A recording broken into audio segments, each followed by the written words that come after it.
Hello and welcome to Black, Brown, and Bilingue, where our mission is to unite the Black and Brown communities through education, storytelling, and community engagement.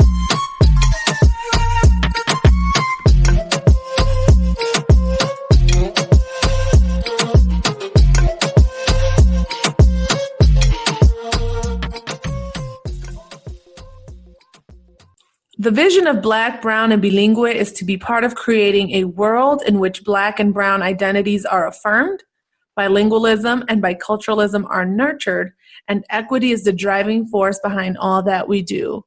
Thank you for joining us again today. I am Lissette Jacobson, and I am one of your hosts. And I'm Maurice McDavid. I'm your other host.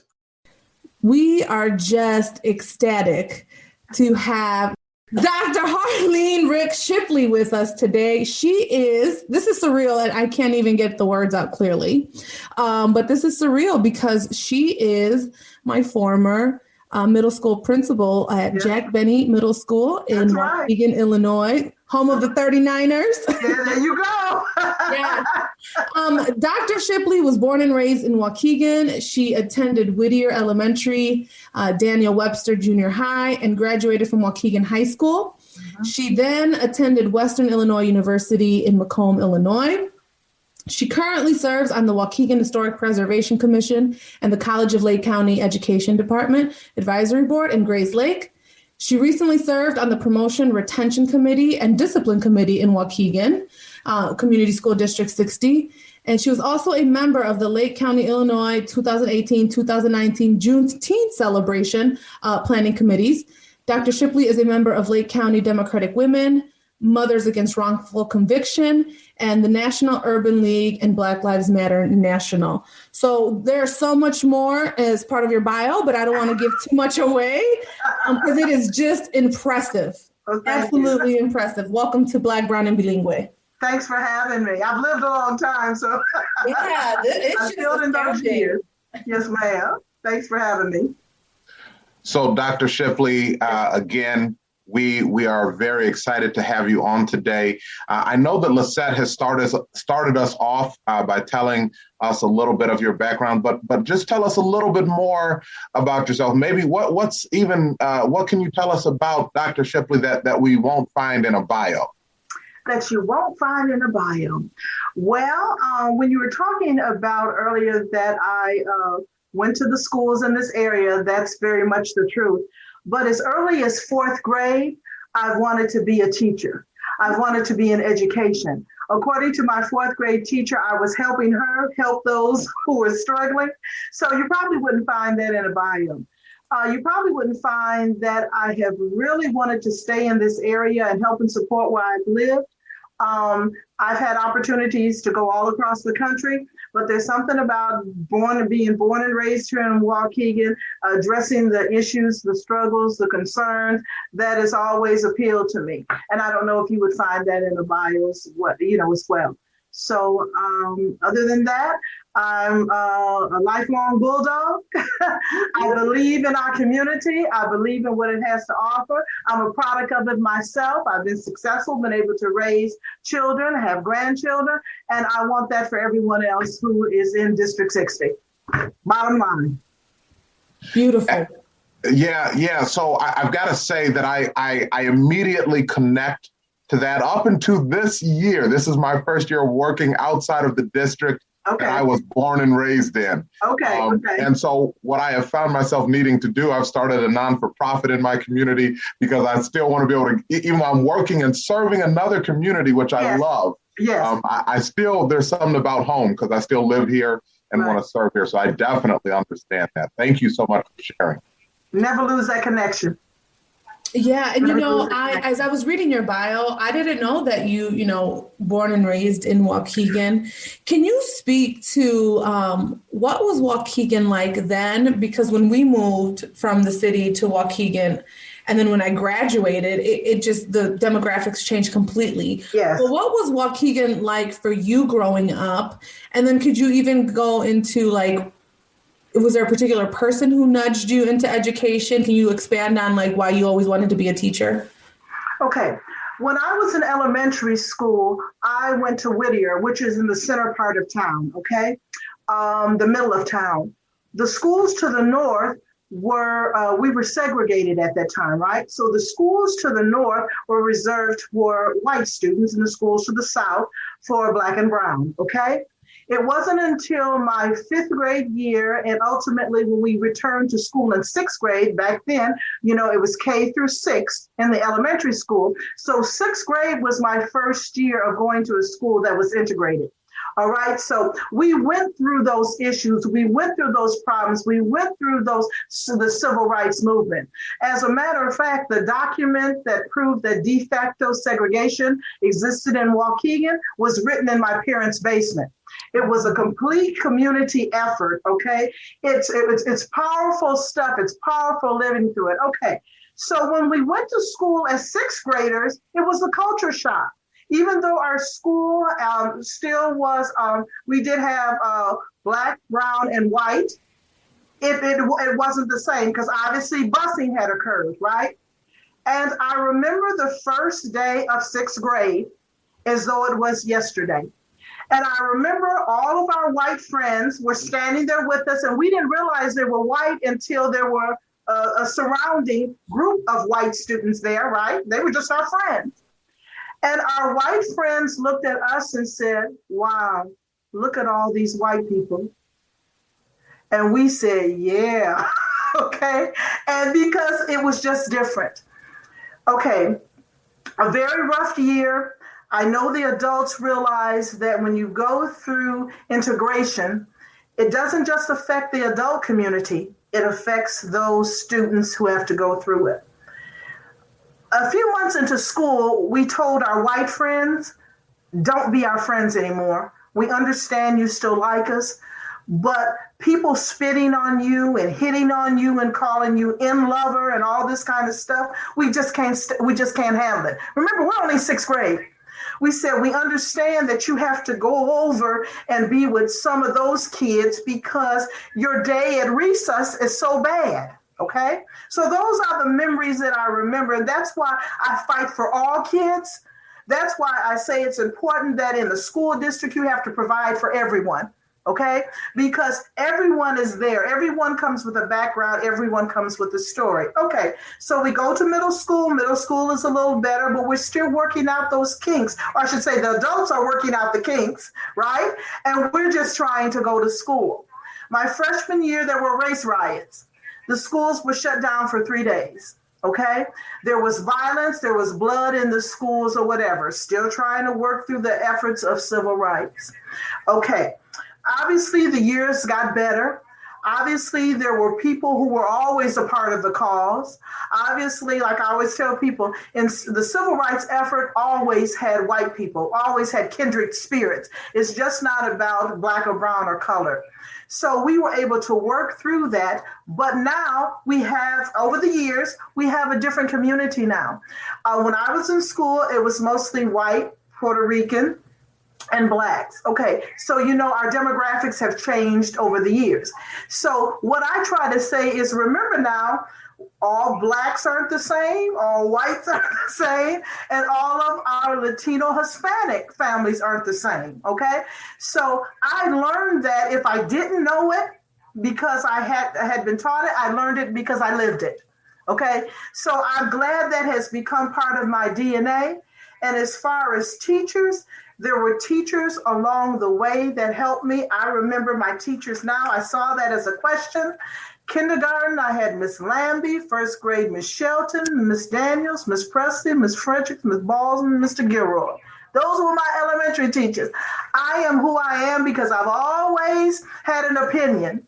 And they did not break my spirit. They helped to strengthen the person I am today. And then I could go into middle school and high school. So, yes, it's about the business of being here, understanding what was in your community. We've all lived through things. It becomes a part of who we are. Yes.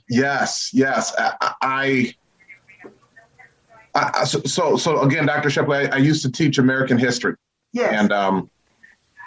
And I talked to the students in my classroom, and I shared with them that 50 years ago, in our hometown, there's no way I could be your teacher.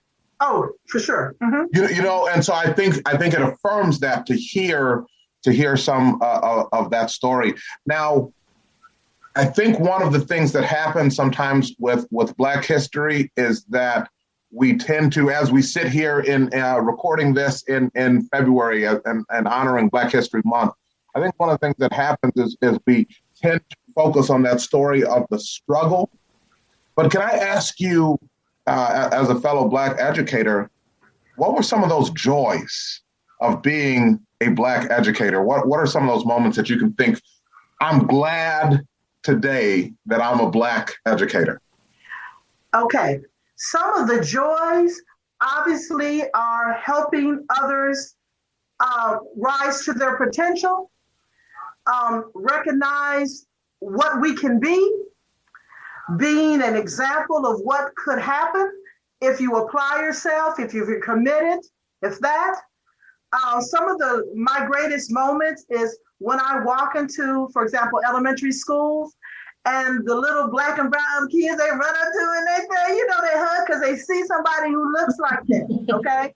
And I don't know if I'm walking like I have some type of authority or whatever, but it's just a good moment. So I'm glad I'm there in that time to provide whatever little light that's shining there. Yes.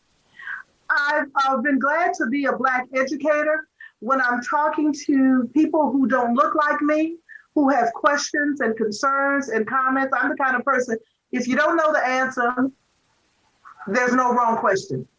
I've never been offended by people coming to me and asking me questions. I was a high school teacher. Teacher walks up to me and says, Ms. Shipley, can I ask you a question? I said, sure. She said, I really have a problem with a lot of my, the Black girls in my class. She was a PE teacher. And I see you and you're laughing and joking. And to be honest, it looks like you're kind of loud with and yeah, buddy. It kind of bothers me. But I've watched you and I'm thinking, oh, Lord. I said, this is deep. Said, I've kind of watched you by the cafeteria and you're talking and all that. So I said, okay. So I was able to have a dialogue. And this is a day I was glad I was Black. Because he or she was feeling some type of way about the energy that young Black girls are bringing. And I was able to reassure her, we just doing us. Yeah, there's nothing wrong. I love it. We're just having this conversation and we're just, talking about, this is downtime. You don't have to be afraid of that. You don't have to feel as though you can't be a part of that energy and that we're not doing anything wrong. So, things like that. Oh, that is just beautiful and so incredibly affirming for me because my staff will joke and they'll say, oh, we found you by your laughter. Or when they're looking for me, they can hear me a mile away because I'm just having a good time. And sometimes I'm the reason why the kids get riled up. I'll walk into a classroom, Miss Jacobson, and they get riled up. Right. It's my fault, but it is. And, here's a funny story. When I was talking to Maurice about having you on, I said, one of my most fondest memories of you. We were in a middle school. There's two, but I'll give you one of them right now. Okay. It was a middle school dance. And you're right. When you walked in, you just had that presence. Like, even if we were being knuckleheads, we would straighten out like, ooh, okay, we didn't want to disappoint you. And so you came into a dance and I think we started chanting for you to dance. And you were looking at us like, nah, I ain't gonna do it. And then and then you busted out into the butt. You did the bounce. Remember back? And I remember we just broke out into this cheer, yes, she busted a move. She can dance. She gets us. It was because, again, you do have that presence. And so to see you in that little moment, breaking the little dance, we were all over it. It was beautiful. So that's one of my fondest memories. Okay, good. So definitely to hear you describe that, I can definitely see you doing that because it's who you are. So So actually, I just saw today that you shared a post where you actually had Ruby Bridges Yes, ma'am. Come in, and I feel like we'd be remiss if we didn't talk about that a little bit.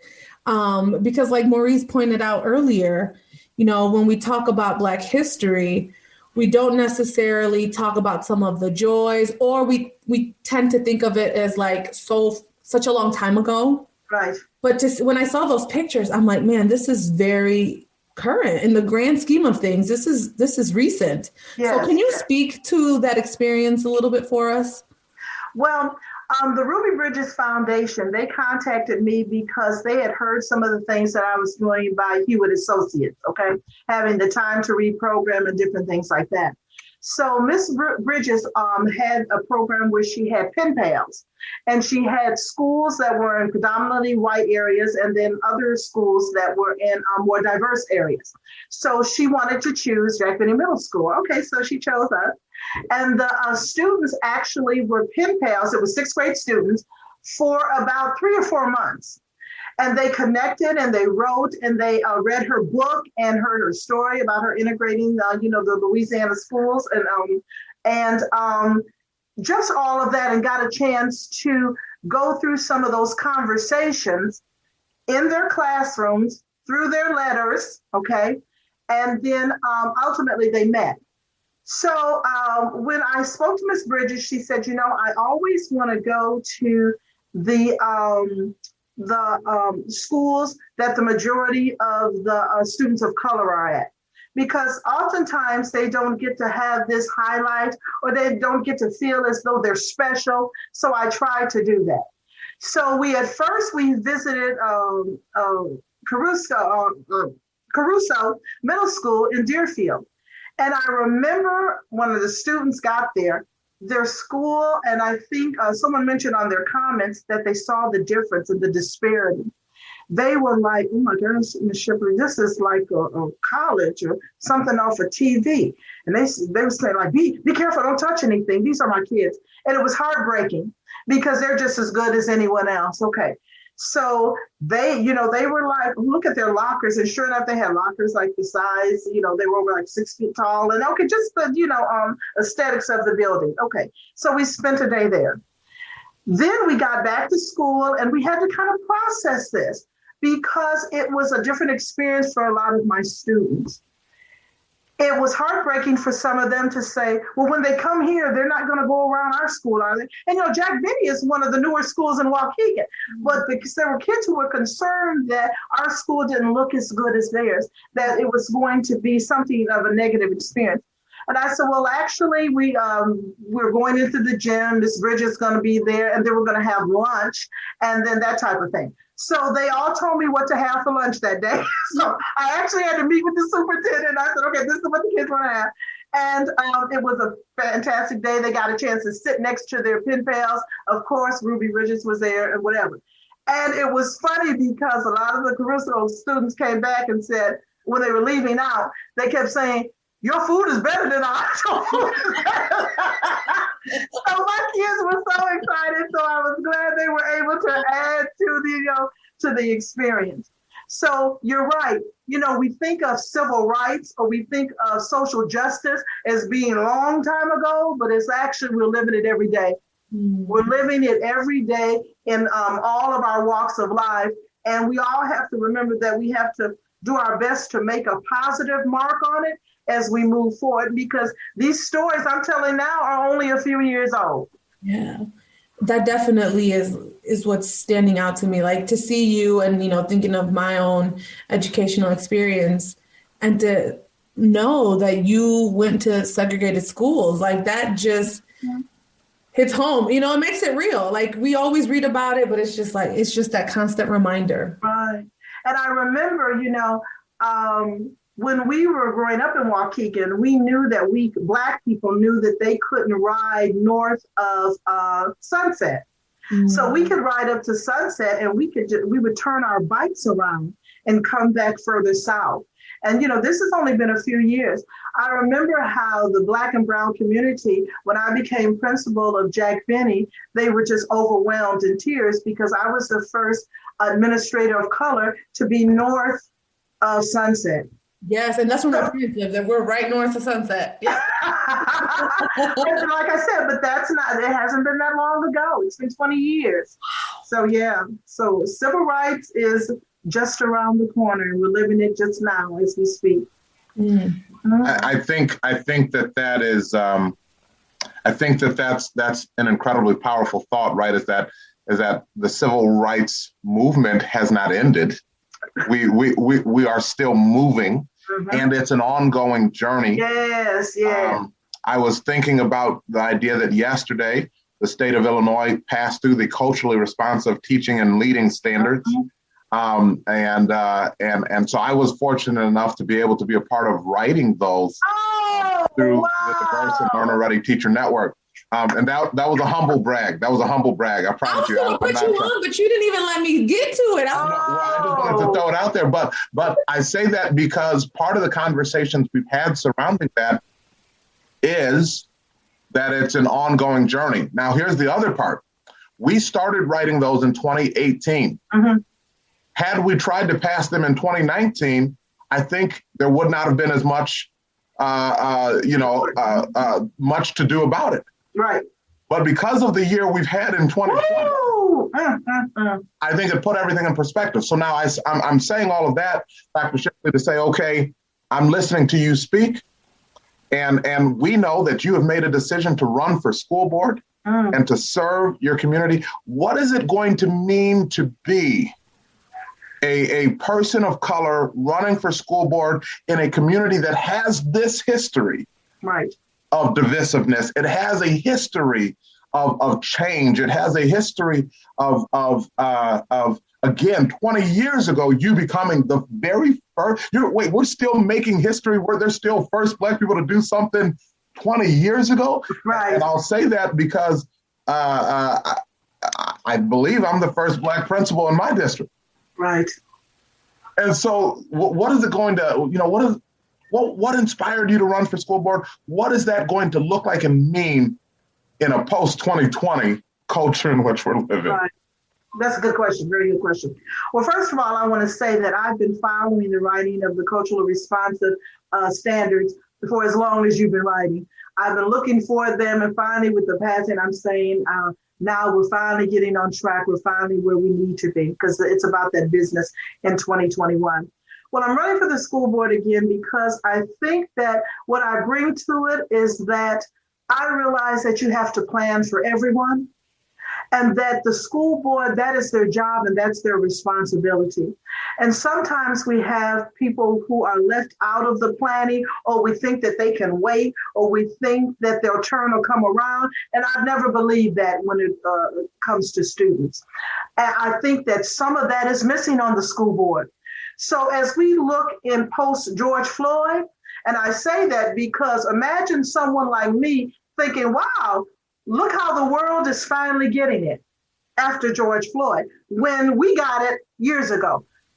So as tragic as that situation was, it's good to know that out of it, we have enlightenment. We're moving forward. Your standards were able to be passed because people finally said, wow, I see what this is about, if they didn't see it before. So I'm hoping to put together the puzzle, because you got pieces out there. I'm hoping to bring some experience. I'm hoping to bring some knowledge. I'm hoping to bring all of that to say, what can we do to move students forward? Because as I say now, the student 2 years ago, just 2 years ago, is different now, okay? After going through COVID, after going through remote learning, after going through some of the devastation that they've seen with social justice, you're going to have groups of students who before may have stood back, may not have said anything, and now they're going to say, hey, wait a minute. Right. Because they've heard that conversation. They've gone to those rallies. They've talked to their friends where they may not have had those conversations before. So schools, when we return to one-on-one learning, in-person learning, have to have some support in those classrooms so we can address some of the issues that have occurred. I'm willing to say it. I don't have a problem saying, and I think that I can bring forth some solutions that we can put in place in District 60 that will help us move through the changes that we're going to see. Right. Thank you. So, that's a big task, and I'm wondering as you again kind of look at this move to run for school board. What do you think is going to be perhaps one of the challenges? Because you're bringing a wealth of experience in terms of an educational background. What do you think will be some of those other challenges that you'll face, were you to be elected on school board? Well, I think some of the challenges are going to be that I think some people may not be as progressive minded or don't have the same sense of urgency. Okay. I have a sense of urgency that I've had for all of these years as it relates to students. When I had Lissette, I only had 3 years to make a difference in her life. I didn't have from pre-K to high school and post. I had 3 years. So if she doesn't get it in 6th grade, guess what? I'm still supposed to be hitting it at 7.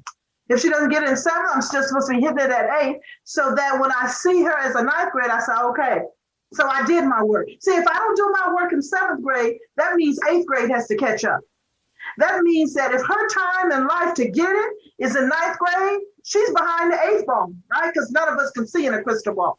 So that's what I'm going to bring. I'm going to be persistent, and I'm going to be determined, and I'm going to follow through, as I've always done, saying this is what I feel needs to happen if we give educational opportunities to all our students. That's what public education is about. It's about providing for all of the students and filling in the gaps where they occur.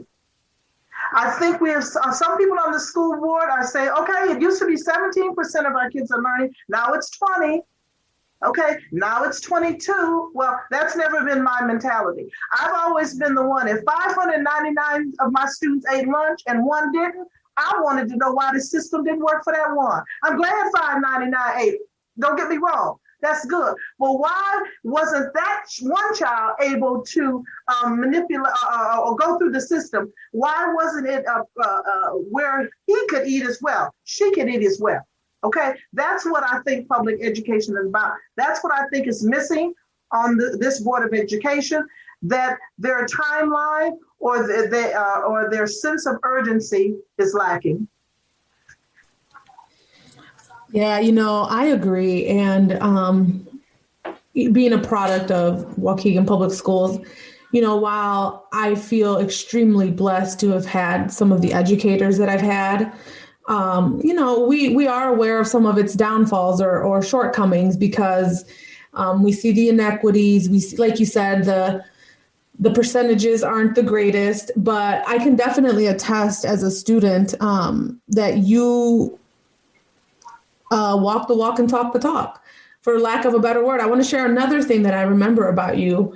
I was having some girl trouble in middle school one time, and it was a friend looking at me, Maurice, it's just like, oh, girl trouble. but I in that moment, I remember feeling like, ooh, she gets it. There was this girl that we were friends, but then we had a falling out, and, she started picking on me, and we came down. We went into an argument in the classroom. We got sent to the office, and you let her have it.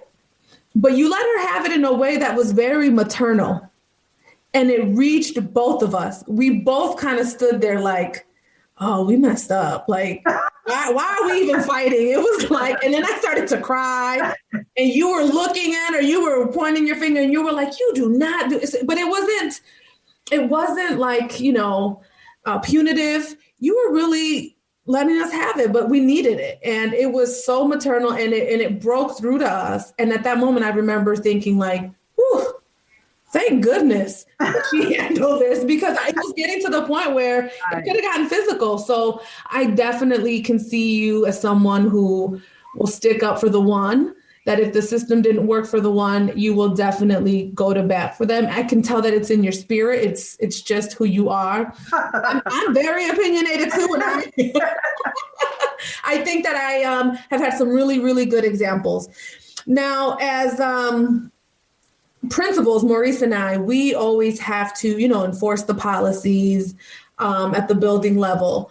But, you, on the other hand, will be writing the policy. What do you think will be the biggest difference between enforcing it and writing policy? Okay. Well, I'm sure there have been policies that you've had to enforce that you didn't necessarily agree with. Okay.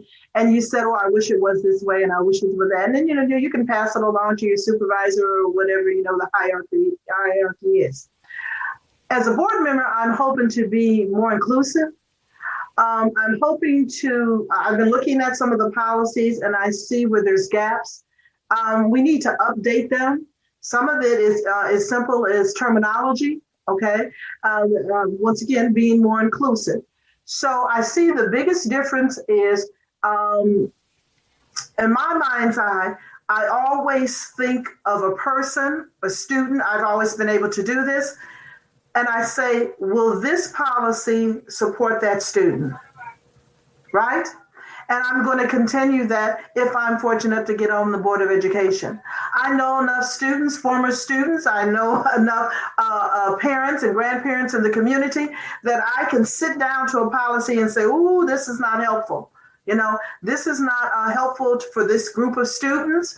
This is not helpful for our English language learners. This is not helpful for this student group. This is not helpful for grandparents who are raising children who may not have all the paperwork because they're not the guardian yet, but they're doing the best to keep okay. So I have enough of those in my mind's eye that I hope when I'm sitting down, and obviously board policy, there's 7 members on the board, that we can reach some common ground and we can understand why we need to write something that's going to benefit all of our student groups and all of our students and give them as many educational opportunities as possible to be successful. Not all students take advantage of that. We know that. But that, like I said before about me when I was a middle school principal, it's not up to me to just say, okay, well, they'll get it in high school, because I still have to do my part so they're ready when it's time to get it.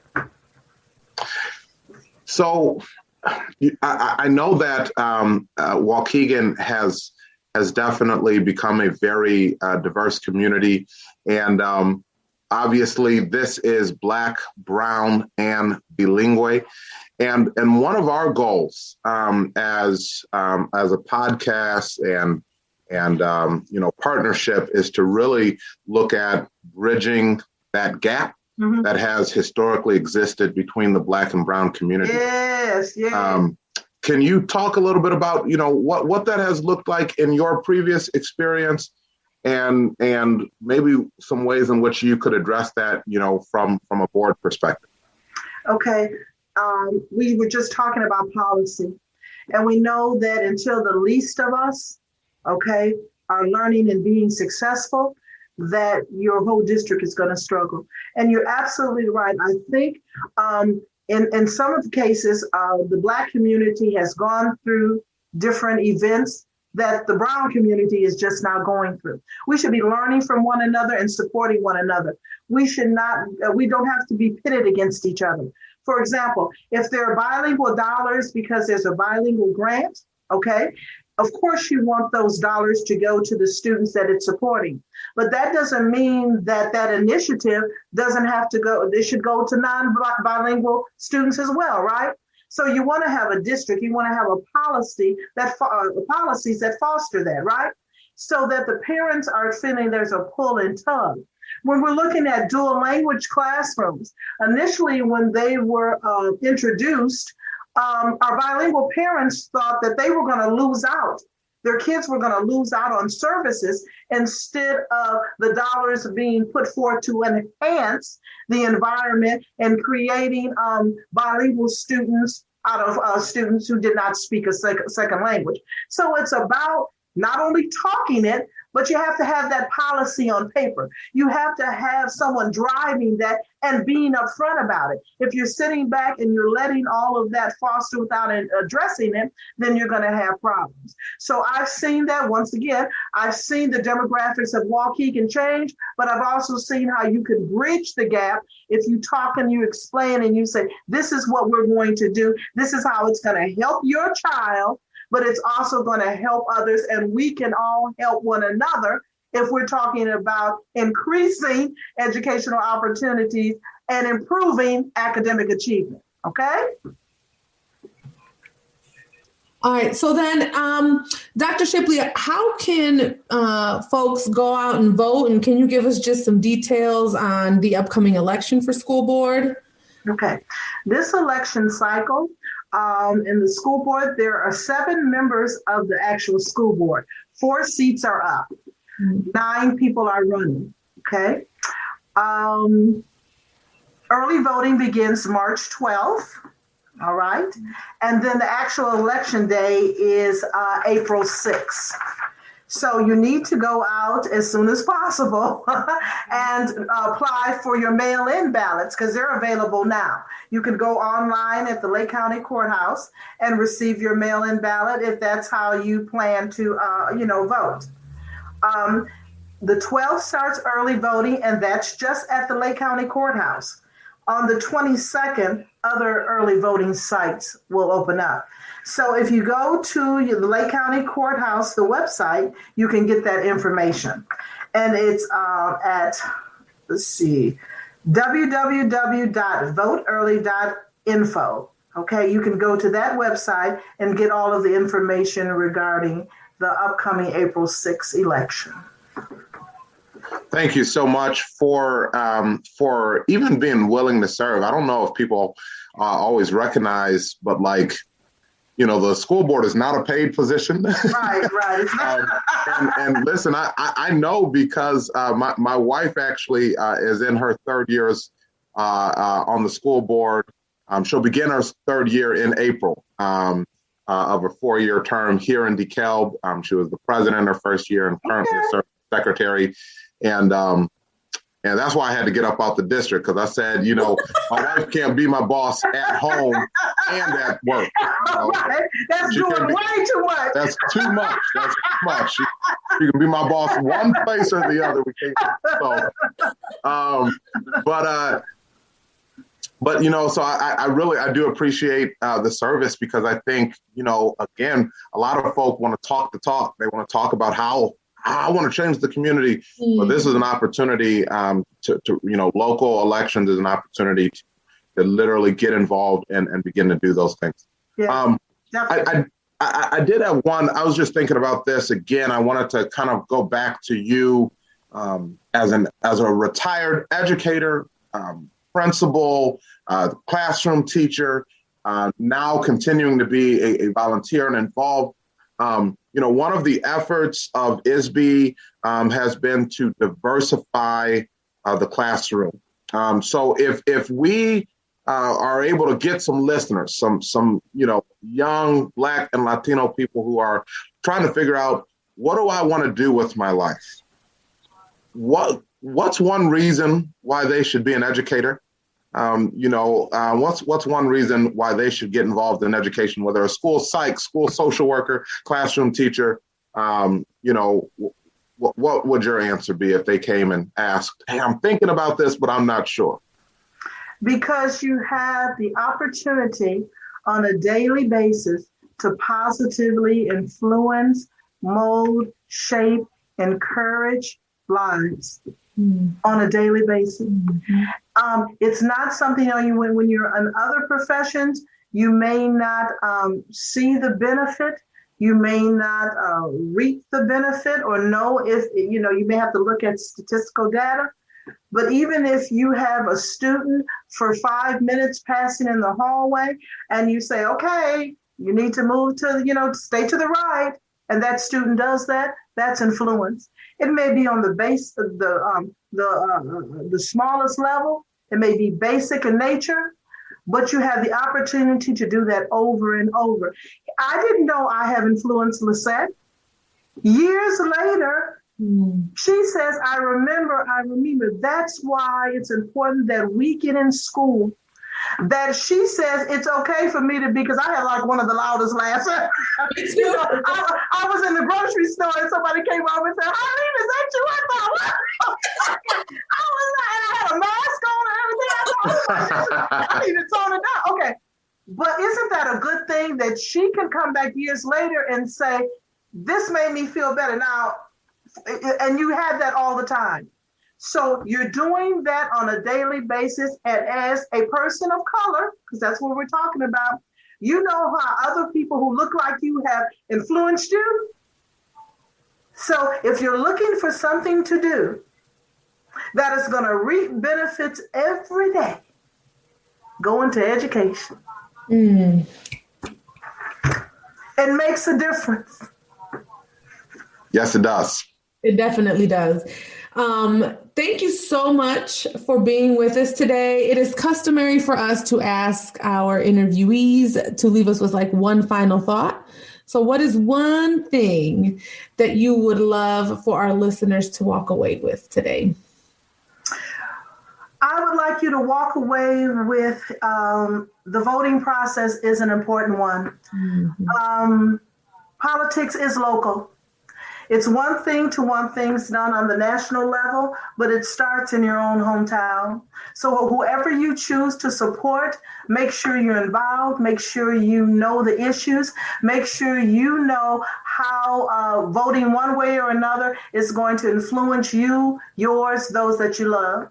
And that's what it's about. It's us really trying to do what we can to make a difference, okay? And that's what I would say.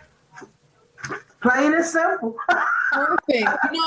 For any Latinos out there, please get out and vote. I'm going to make sure I pass this information on to my parents. They became U.S. citizens, I want to say about 10 years ago, and they've been excited to vote ever since. So I am getting on the phone like, hey, what do I need to do to set you up to get to vote? So there you go. There you go. Vote there. Especially at the local level. Especially at the local level where literally, I remember my wife won with I think she had 2,000 votes, Dr. Shipley. It was something like that. And so literally you talk about your vote counts. If you want to participate in something, your vote absolutely counts, especially at the local level. And, and at the local level, it's those policies that directly impact your day-to-day life more than right. So most definitely. Yeah.